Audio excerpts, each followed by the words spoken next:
basically the two-step process. First, that you need to pass the examination. Now, this is one of the major step which definitely you are getting. Okay, guys, please confirm you are able to see my whiteboard, right?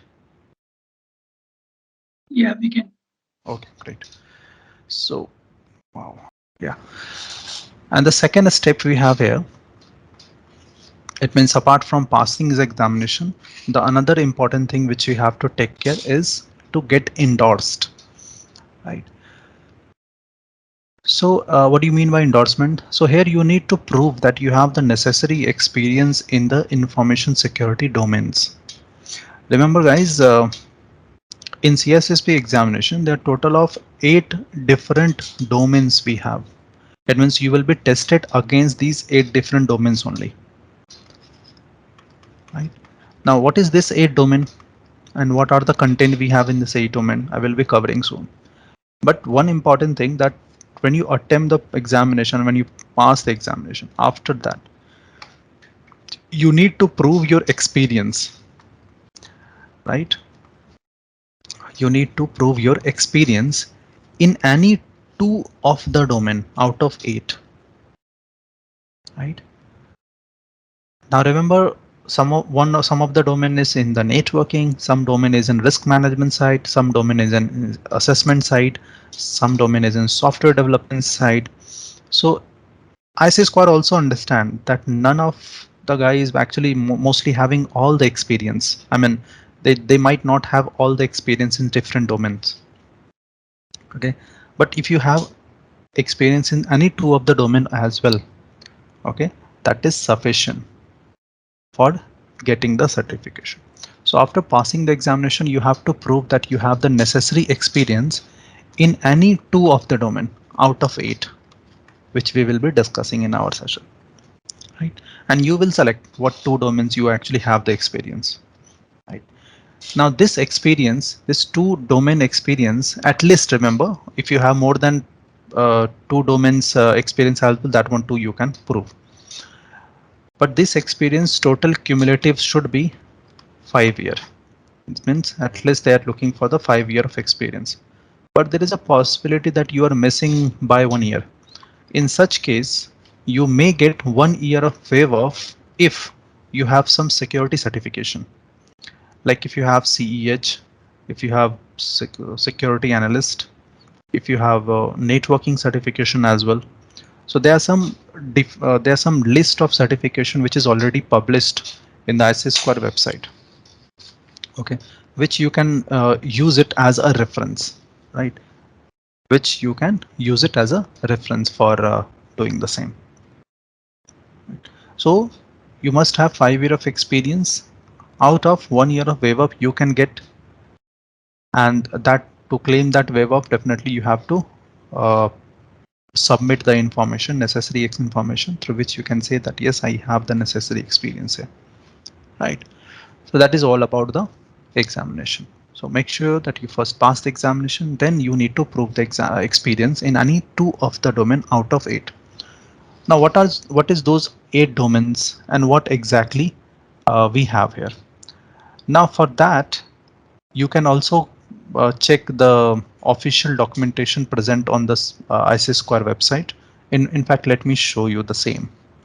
Now this is the official page. I'm actually I have on my system, and let me share you this link as well, so you can also go through when you get some time.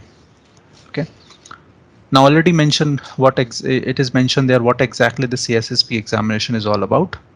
Okay, and these are the 8 domains I'm actually discussing about. Right. So we have first domain, security and risk management. Now this is one of the very important domain you all have, guys. Right. Now it is the first domain and very important domain. Maximum number of question is going to be asked from here only. But it is not only about the number of questions from this domain. It is the perspective which is bringing you here to understand how exactly you have to interpret any of the question. Right. Normally, whenever we select a control, now I'm just talking about from the practitioner side. If I'm the implementer, so from the practitioners, if you ask any question, you know which control to suggest, they will simply check the overall the outcome which a particular controller provide, and they will tell you the controls which is best fits that requirement, right? I mean, if I'm looking for intrusion prevention, simply a certain product might be suggested there. But what this product is bringing value to the organization, we might not be thinking about that. Okay, and what is the overall cost?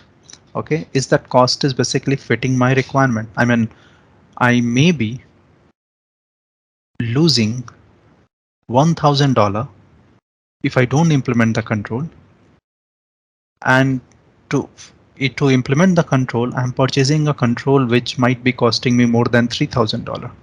So it doesn't make sense that I'm spending money more than what exactly I'm losing, right?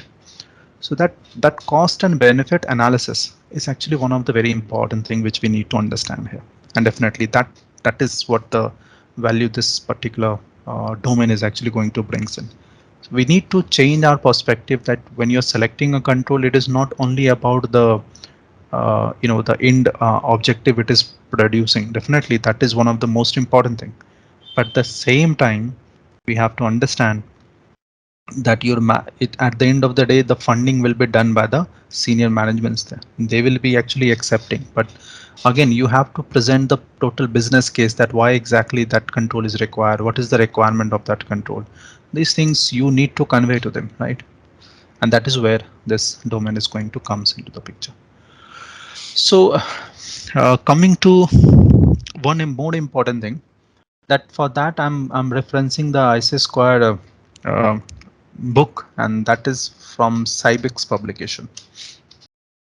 Okay, cool. So as I told that there are some key things which we have to actually take care when we are going for the examination. Now some more important point, as I told that there are total of 8 domains we have, but when we are following up the CIBEX publication book, in CIBEX publication book is basically arranged in a different part. So when you follow the CIBEX publication book, the first 4 chapter, okay, is actually belongs to domain number first. So what is domain number first? It is the security and risk management. And in the security and risk management, the first four chapter actually belongs to the same. So chapter number 1, 2, 3, and 4, right? These are basically how exactly it is arranged. Similarly, when you are going for the asset security, which is the second domain, now for that we have only one chapter dedicated there. Okay, it means chapter number 5. When you go for the third domain, which is security architecture and engineering, now this is one of the longest domain we have, right?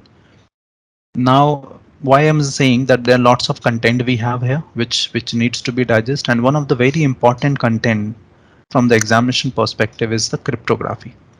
Remember, cryptography is one of the major control nowadays we implement, not only in our traditional infrastructure but also in the cloud, right?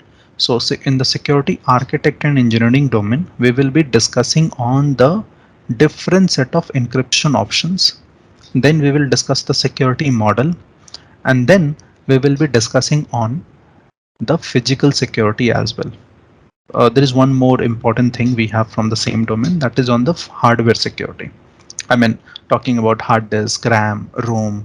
So those needs to be also secured, right? So even that one too, we will be checking it out here. So we have the same domain. So we have security architect and engineering. This is the third domain. The fourth domain, which is on communication and network security. So I had seen that in this meeting, we have networking as mode. So for you, this domain might not be that much of a tougher one, because it is very straightforward domain. And again, the kind of question they will ask you from the examination is also very much straightforward. Yes, but sometime you may need to decide the best option according to the scenario there. Okay. Now there are 2 chapters which is for the same in the CIBEX. So 5 chapters for the security architect and engineering in our book, 2 chapter for communication and network security. Next 2 chapter is on identity and access management. Again, important domain, because identity security is one of the important aspect of any of the organization. If I know I'm not able to secure the identity, definitely it is going to create a major issue for us here, right? Then we will be discussing on the security assessment and testing. Now this is the another key important domain we have, although have only one chapter, but very importantly, that what are the tools we will be using for doing the assessment and testing when it comes to doing do the audit on the organization. So we may need to do the VAPT, vulnerability assessment and penetration testing. So in the vulnerability assessment, we are trying to find the vulnerabilities in the system. And in case of penetration testing, we will try to do the pen testing to check how much severe that vulnerability is for the organization. So that one we will try to understand and digest in our section here. Next domain. Now remember, security assessment and testing is having only one chapter in our CyBEX book. Next domain in security operation. Now security operation is the extension of the first domain only. So security and risk management, and the extension of the same domain is security operations. Now because it is the extension of the same domain, so instead of dedicating more time on the same is not going to be useful for us as well. To make sure that I'm discussing in one go, after this domain I will be going to start the security operations, which is the domain number 7. Having 4 chapters total of, and major discussion we will do here. One is security operations within organization, another is incident management, another is disaster recovery professionals. I mean, how do we do the disaster recovery, right?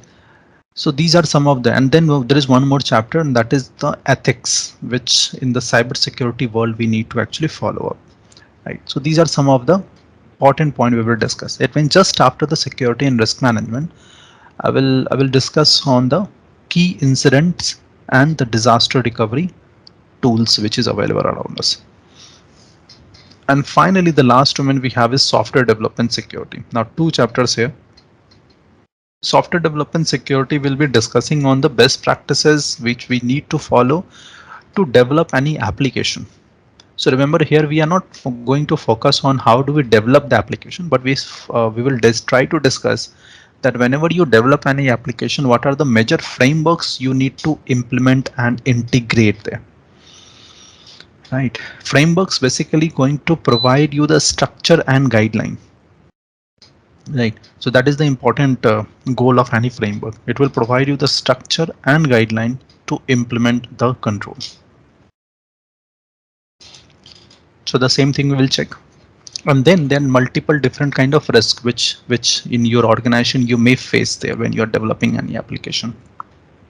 So even that control, so we'll also try to discuss here in the software development and security. So overall, this is what the 8 domains we have, which we will be discussing in our CISSP, right?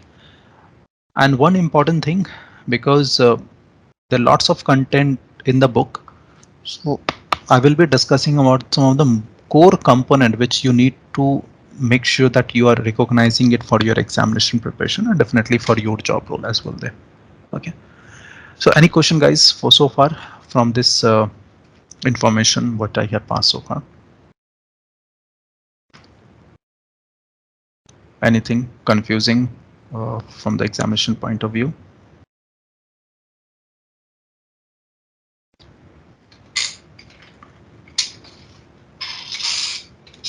Should I take it no confusion?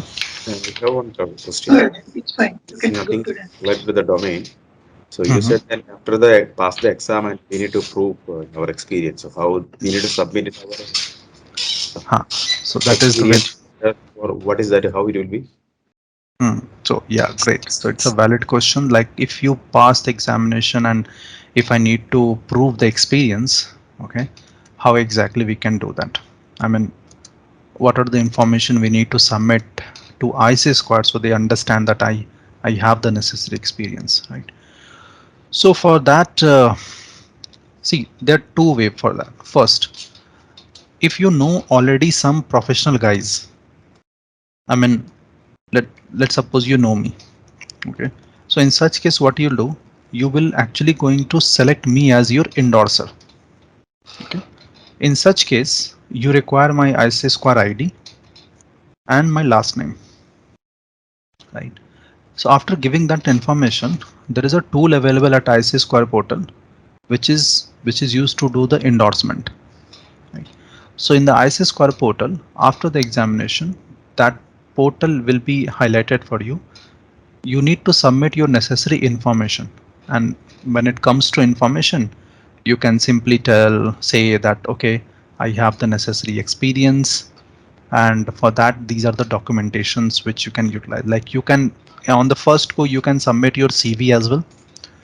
That is also enough for the same. But let's suppose that you can actually submit your the joining letters or the relieving letters from the previous organization. So even that one too can be utilized as a proof of evidence, right? So that one you can do. Otherwise, you just submit the CV, and might be to support that might be some additional information or the additional documentation you may submit it there. Now that one will go to your endorser after the submit. Like let's suppose you had chosen me as endorser, so it will come to me. I will verify each of them, and for that might be I'm going to write mail to your employer. They will confirm via mail, and the same information I will be utilizing for completing your endorsement process. So after the verification, I will complete the endorsement. I will submit my report to ISSQR, and ISSQR will publish the certification for you. Now, if you don't know any professional guy, in such case, you can directly reach to ISSQR as well, and you can tell them to do the endorsement. Right? So in such case, if you don't know any guy, and in such case, ISSQR will do the further investigation against your profile.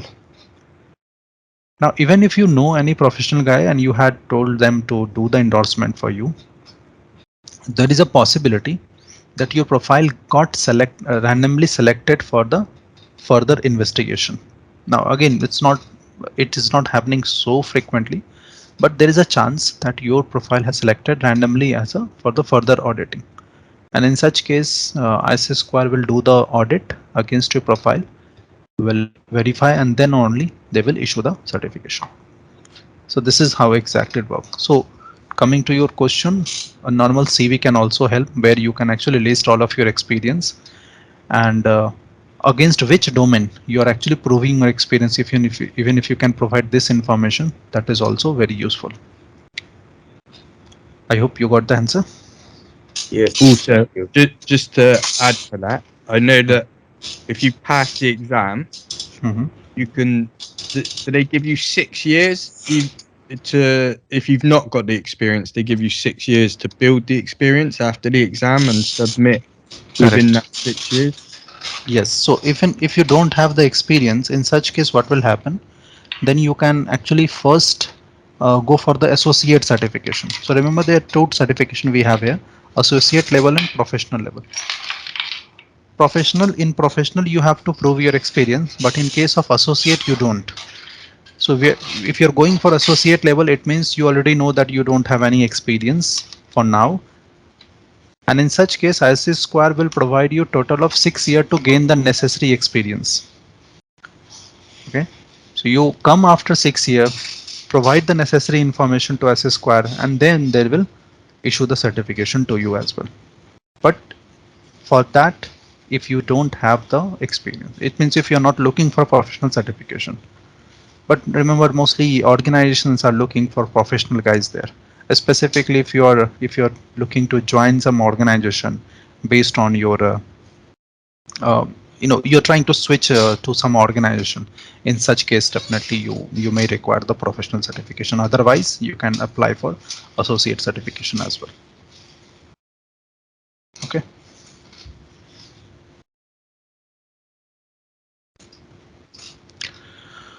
Okay, cool. So, any further question, guys, if you have? Yes, I do on a related topic, I believe, right? The Cybex book is like 1,100 pages. So I'm not sure, or maybe I need to ask you.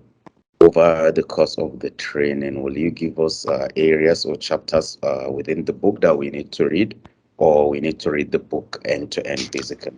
That's my question. No, definitely. So no, it doesn't make sense to actually to read entire book. But yes, some of the core point which we need to focus on, I will be focusing on for each of the domains. So when I will start the discussion, I will let you know that what are the area you need to focus on when it comes to examination. Plus, there are some key questions I have from the recently asked examination. So definitely that one will also help you to understand the pattern of the question, and it will help you to appear in the examination as well. Okay. But Um, if you had you deciding to go through the entire book, even that one too is very good means option. It will definitely help you to improve your knowledge and skills in the cyber security. I mean, that is also not a big you know, not a bad deal. Yeah. Also, if you there's a package on Amazon at the minute. If you get that reference book and the official exam guide, the exam preparation book, which is really good actually. You get Which one? access the official IC squared exam preparation one. There's this cyber book of knowledge, and there's an exam prep book.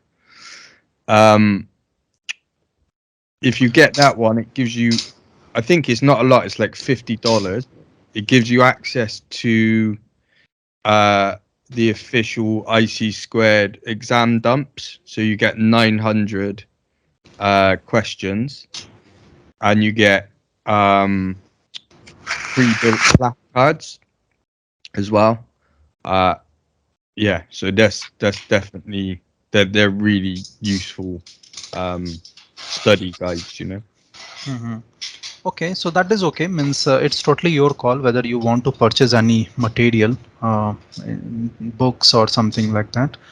It's totally your call. But I will not suggest you to purchase anything because see the thing is, no any examination dumps will actually give you the guarantee, right? The only thing is I will recommend you to practice more and more. So I will give you the sufficient number of questions which will help you to prepare the examination. So if you are looking for only 1,000 questions, even that one too I can provide you. But if you're looking for more than 1,000 questions, even that one too I will provide you, which will definitely help you to prepare for the examination there. Now there is a website also. So after completing few sessions, I will recommend you to go to that website. Although it is a paid website, but again the cost is very minimal. It is $7 only, and you will get the lifetime membership of that website. Now the good thing with that the website is they the professionals like us is actually actively participating in the questions there. So let's suppose I done the question and there's some question in my mind I actually participate and post the questions there only, right? And that same, and because of that now the number of questions which I had seen last time in that list is more than 2,000. And again, believe me guys, the questions are very much accurate because they actually came in the examination.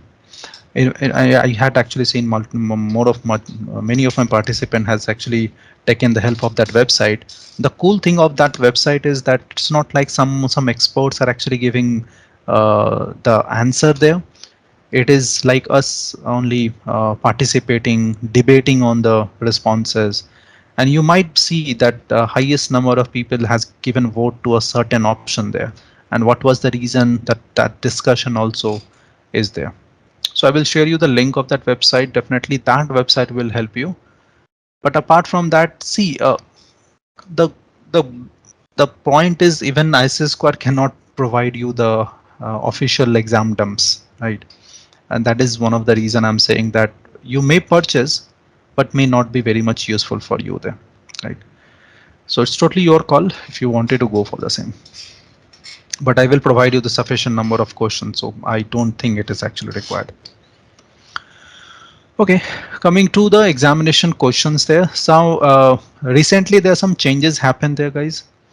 And after the changes, one important thing which you need to understand that Now the examination duration, previously it was actually of 3-hour examination. Now let me just show you that. So previously it was for the 3-hour examination. Now it has been actually increased to 4-hour, right? So length of examination is now is 4-hour.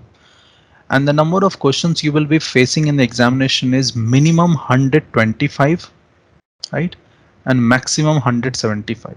So there is a possibility that you attempted 125 question and you got necessary 700 points to pass the examination.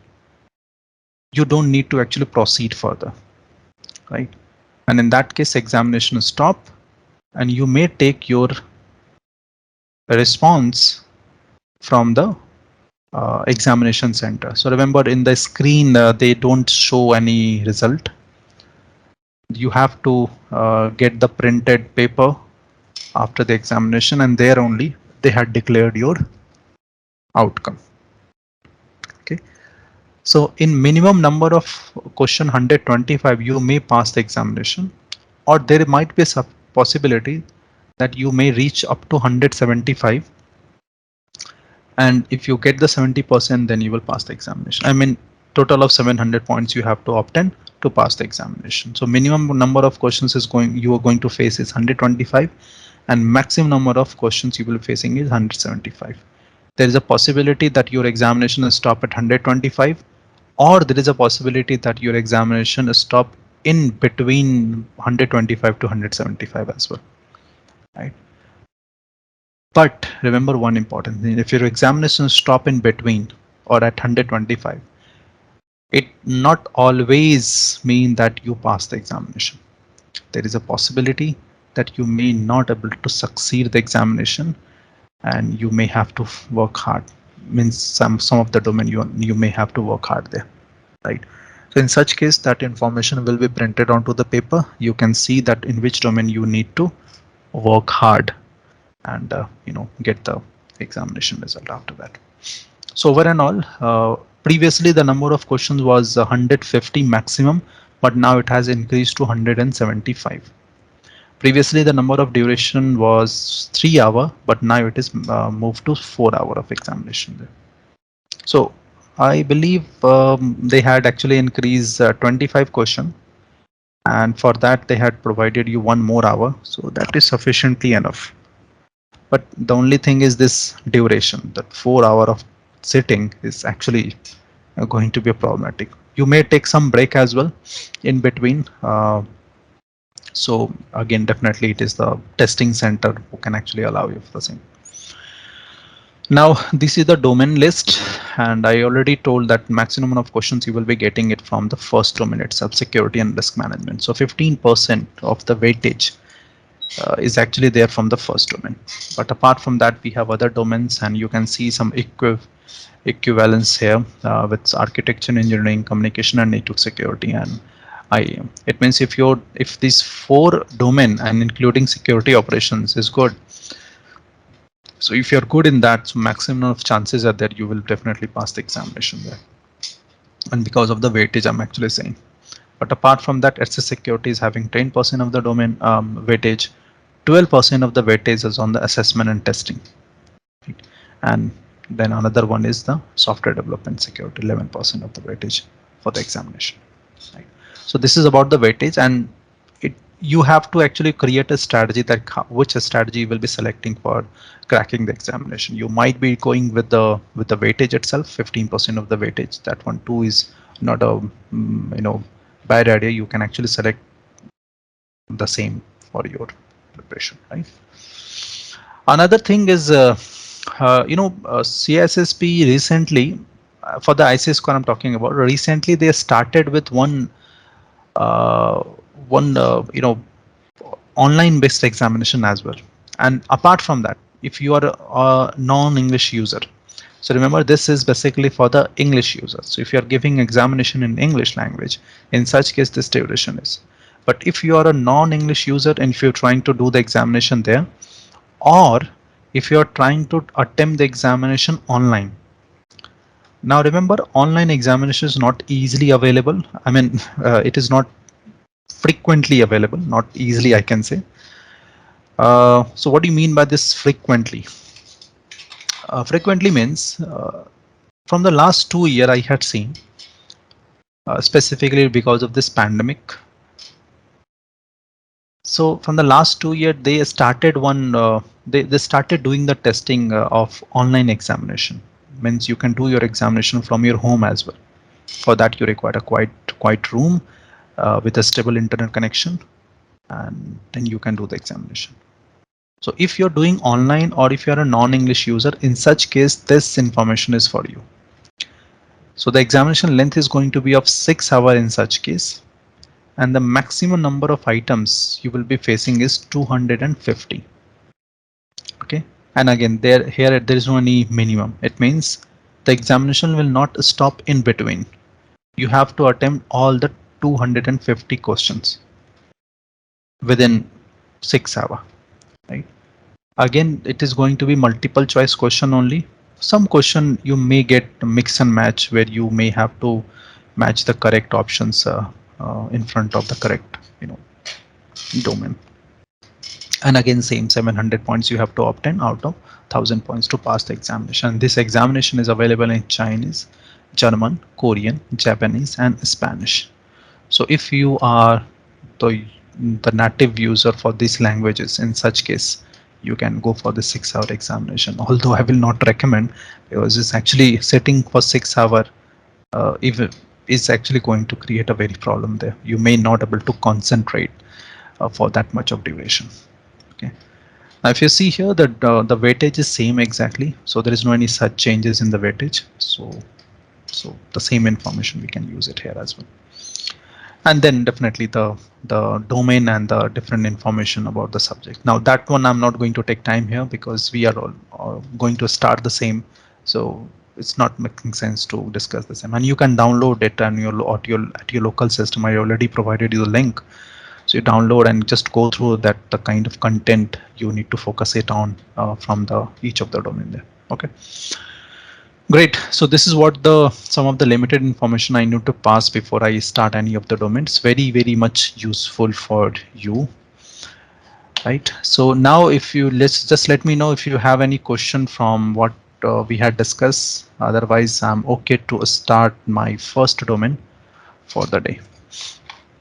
In the meantime, I'm actually going to transfer this meeting to my another device, because I am actually facing slight issue with my new system here.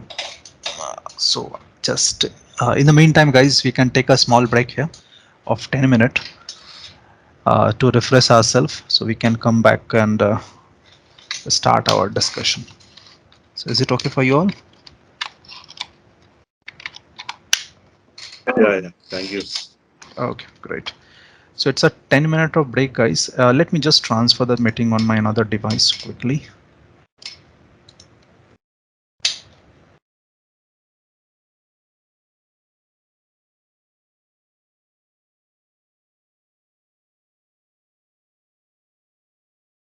Yeah, so I hope I'm still audible for you, right?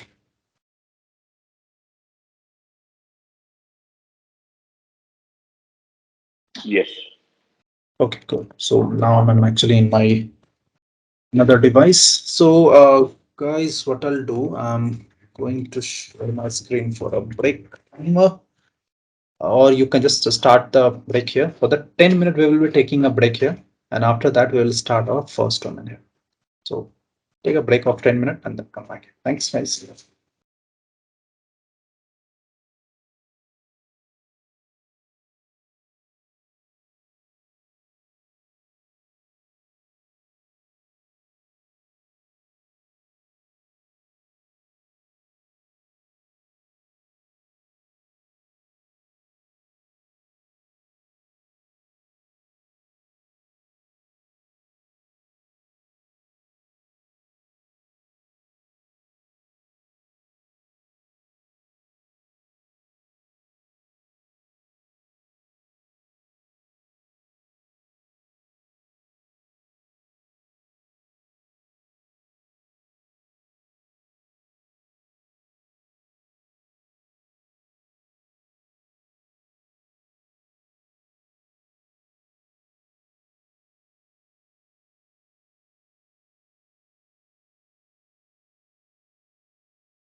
Hey guys, welcome back. I hope I'm audible for you all.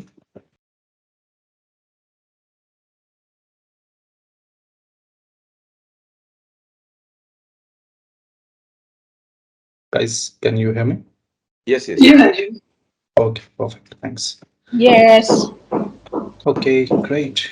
So let's move on and start our first domain there. Okay. Now, let me just share my slide as well here. Okay, so the first domain is on security and risk management. That is one of the first domain, and as I told you previously as well, that is one of the very important domain for our CISSP examination. And it will actually provide you the well foundation, specifically if you are new in the information security as well. Okay, so let's start. So there are some key things which we need to understand from this particular section and try to understand their total of 4 chapters which is accumulated in this domain. First is the governance through principle and policies. Second, personal security and risk management, and this is where exactly we will try to understand how do we do the risk calculation. Third is the business continuity, and then the fourth we have is relevant law. Based on that you have to actually go for the implementation of control. And as I told that the same means after this domain we will be starting the seventh domain, which is the extension of the same domain. That we will discuss later what exactly the part of it. But try to understand and that is the same thing. So security governance through principle and policy, that is the first topic we will start today. Now first thing, let me understand why exactly we require security. I mean, what is the need of security? There are multiple way to interpret the security control and implementation of the security there. But what exactly we want from the security?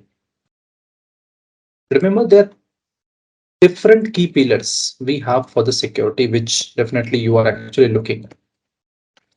Right.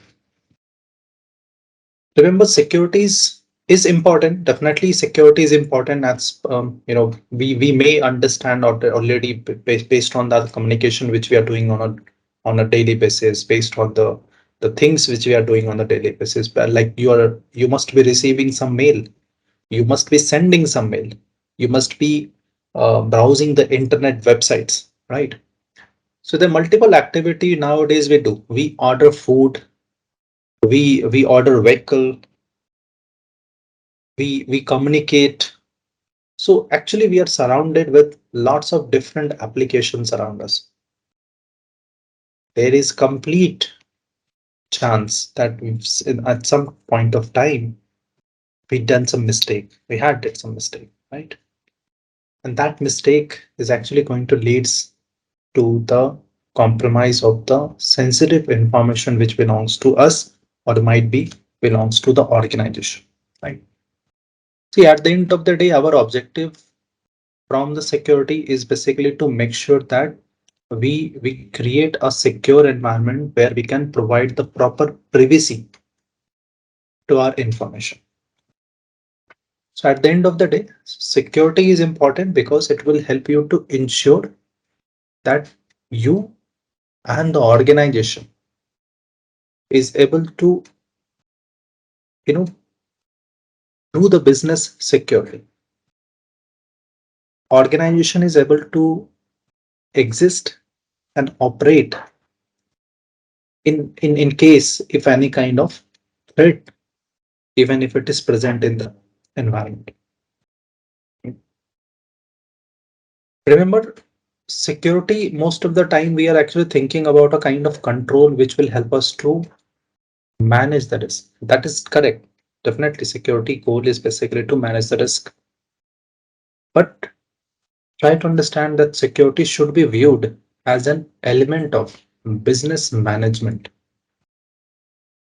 not only an IT concern area, right? Yeah, definitely you are implementing security because you have some concerns related in IT, related to IT, right? And you want to tackle that concern area. Security is actually going to play their picture there only.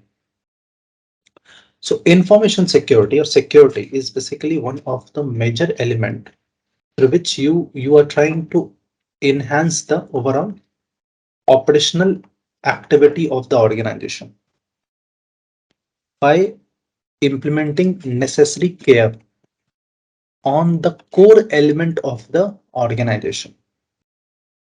Right? To understand this relationship of the security and the kind of risk which we are trying to tackle here. So for that to understand, think about from the very beginning here, right? Why exactly we require security? So can I say that we require security because there are some critical asset we are preserving? Yes. Can we say like that? So we have some critical asset in our organization, right? Or some asset in our organization which is helping your organization to progress, which is helping your organization to move on, right? And this could be anything, right? This could be an expensive server which you had purchased for the organization to implement. Like you might be offering web service, email service using the server. So this could be one of the asset. This asset could be some networking device like routers, some security device like firewalls, right? So that could be one of the asset for the organization. Or this could be one of the personnel in the organization, right? This personnel who's actually having good understanding how the server and router needs to be configured. So it might be if he's not present today, I'm not able to manage these services properly for my organization. So can we say here now that for the asset, can we say that anything which is valuable for an organization or for the organization goal, that is the asset for the organization. So anything which is valuable for the organization goal, for the organization objective, is the asset for the organization.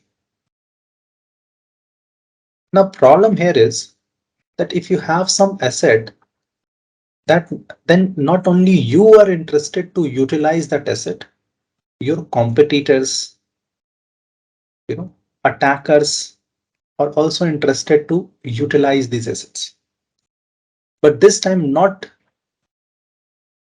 to provide you the benefit, but to give you harm, to provide some damage. See, when you establish any, when you purchase such controls, when you purchase such assets, your objective is to achieve the goal of the organization on time, right? But what attacker will do, they will try to compromise this asset.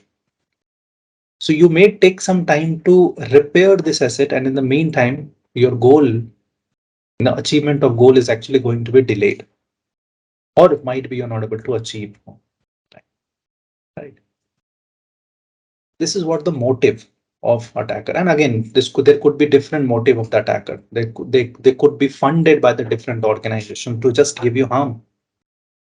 Right. The attacker might be just here for the fun. So they might be experimenting some of their tools to check whether it is working or not. And in the meantime, your server is crashed. Right. So there could be anything. But what we need to understand that this asset can be compromised if this asset is having certain vulnerability. If this asset is having certain loophole, it means we need to check what exactly the loophole this asset is having, vulnerabilities this particular asset is having. Like we can simply take an example here. You might be using some operating system, right? Like it could be Windows based or Linux based, or it could be anything, right? So if you're using such operating system, there might be possibility that operating system is vulnerable for the virus attack, right? So why exactly it is vulnerable for the virus attack? Because it is not having any antivirus control available. They don't have any control available. And again, there could be something else as well, like it is sensitive and some files are actually is easy to grab the viruses and others. But all in all, we need to understand that a certain asset may have some vulnerability, and that is the reason attacker is able to compromise. Why attacker is able to compromise using this vulnerability? Because against this vulnerability, there are some codes available which will help attacker to take benefit of this vulnerability. That is actually called as exploit. So in a technical term, we use a term that is called exploit. So there's some piece of code available which will help you to take the benefit of vulnerability. And after taking the benefit of vulnerability, attacker will able to compromise or take control over your asset. Right? Think about a situation that your server is compromised because of the vulnerability. What they can do? So let's suppose this server is running with mail services. It means now your mail flow is compromised. And because of that, all messages attacker can see very easily. Definitely, it is one of the big risks because you might be sending some critical data about the organization. And if it is compromised, definitely it's a major risk. So there is an exploit which will take benefit of vulnerability, and then only the asset is going to be at risk. So it can be said that because of the vulnerability and exploit, asset is at risk. So yes, we can say. In fact, this is actually going to provide the definition of the risk itself. See, we are actually defining risk in a way like risk is the possibility of a certain event or of a certain exploit will be taking benefit of vulnerability, which will take them to take control over the asset. So we can simply define risk as a combination of vulnerability. And what is this exploit is all about? So this exploit is a piece of code, right? Which is written by some attacker or might be some user. So can we say that this piece of code is basically called, for me, it is a threat? Yes, it is a threat, because if this piece of code available, then only attacker will take benefit of this vulnerability. So risk is basically defined as a combination of vulnerability and threat. That's it. That is the simple definition of the risk we generally utilize there. Otherwise, you can also use some long string of definition as well. Risk is the possibility of a certain event, taking control of the asset. Simple. So remember, risk is all about the possibility of a certain event, which will compromise your asset of the organization. But on a very simple note, we can define risk as the combination of vulnerability and threat. Now, eliminate any one of the component from there. Okay. So let's suppose that we have a vulnerability, but there is no any threat available. Right.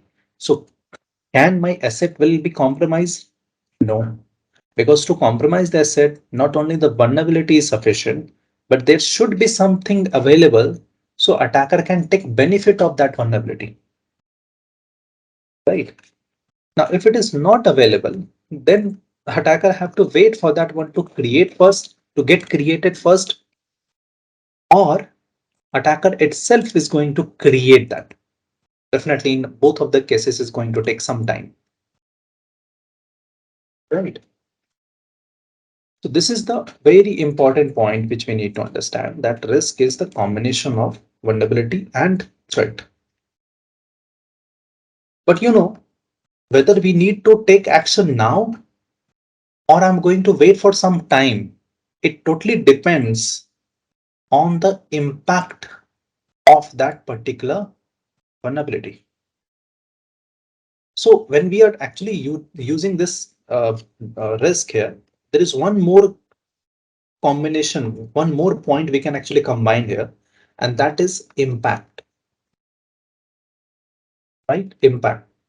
So risk is the combination of vulnerability and threat, definitely. But if you combine here impact as well, so now impact is basically helping you to prioritize whether right now we need to take some action or this risk may wait for some time before we do something. I mean, before we implement any control. Now, why exactly? Because there is a complete possibility that you this risk is not severe for the organization, right? And if it is not severe, which is definitely I'm defining it through this impact term. So if it is not severe, then it might wait. Remember, we don't have all the money in the world for implement control, right? We have limited budget and we need to work around that budget only. I cannot means spend all of my money just implementing the security control. Right. So in this case, in such case, what we should do?